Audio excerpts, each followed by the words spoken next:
সভ্যতার সংকট নামক প্রবন্ধটির রচয়িতাকে রবীন্দ্রনাথ ঠাকুর। মানুষের প্রতি বিশ্বাস হারানো পাপ উক্তিটি কোন প্রবন্ধের? মানুষের প্রতি বিশ্বাস হারানো পাপ উক্তিটি সভ্যতার সংকট প্রবন্ধের। সভ্যতার সংকট প্রবন্ধটি কোন সালে রচিত? সভ্যতার সংকট প্রবন্ধটি রচিত 1348 বঙ্গাব্দে, ইংরেজি 1941 সালে। সভ্যতার সংকট প্রবন্ধটি রবীন্দ্রনাথ ঠাকুরের কোন প্রবন্ধ গ্রন্থের অন্তর্গত? কালান্তর নামক প্রবন্ধ গ্রন্থের অন্তর্গত। সভ্যতার সংকট প্রবন্ধটি রবীন্দ্রনাথ ঠাকুরের কোন জাতীয় প্রবন্ধ? রাজনৈতিক ভাবনা বিষয়ক প্রবন্ধ।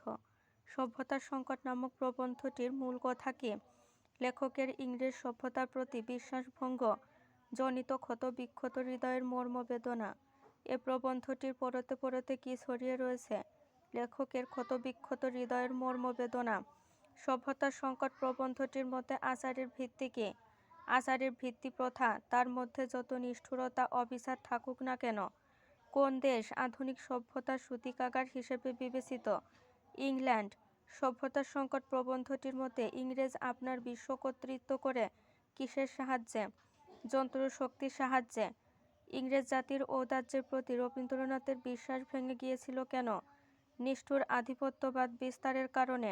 ইংরেজ জাতির ঔদার্যের প্রতি রবীন্দ্রনাথের বিশ্বাস ভেঙে গিয়েছিল। রবীন্দ্রনাথ আন্তরিক শ্রদ্ধা নিয়ে ইংরেজকে তার হৃদয়ের উচ্ছ্বাসনে বসিয়েছিলেন কেন? ইংরেজ চরিত্রে মানব মৈত্রীর বিশুদ্ধ পরিচয় ও স্বাভাবিক সাহিত্যানুরাগের ফলে লেখক ইংরেজকে উচ্ছ্বাসনে বসিয়েছিলেন। জীবনের প্রথম ভাগে প্রাবন্ধিক ইংরেজদের মধ্যে কি দেখতে পেয়েছিলেন? মানুষের প্রতি মানুষের অন্যায় দূর করবার আগ্রহ, রাষ্ট্রনীতিতে মানুষের শৃঙ্খলমোচনের ঘোষণা। ইংরেজ জাতির প্রতি রবীন্দ্রনাথের মোহভঙ্গ ঘটেছে কখন? যখন তিনি দেখলেন ভারতবর্ষ ইংরেজের সভ্য শাসনের জগদ্দলপাথর বুকে নিয়ে তলিয়ে পড়ে রইল নিশ্চলতার মধ্যে। প্রাবন্ধিক কার মধ্যে যথার্থ ইংরেজকে, যথার্থ খ্রিস্টানকে, যথার্থ মানবকে দেখবার সৌভাগ্য লাভ করেছিলেন? অ্যান্ড্রোজ নামে একজন ইংরেজের মধ্যে। প্রাবন্ধিক কাকে মানবজাতির বন্ধু বলে মান্য করতেন? অ্যান্ড্রোজ নামক একজন ইংরেজকে। প্রাবন্ধিক দেশের বহু কোটি জনসাধারণের প্রতি ইংরেজদের কি দেখতে পেলেন? অপরিসীম, অবজ্ঞাপূর্ণ, ঔদাসীন্য।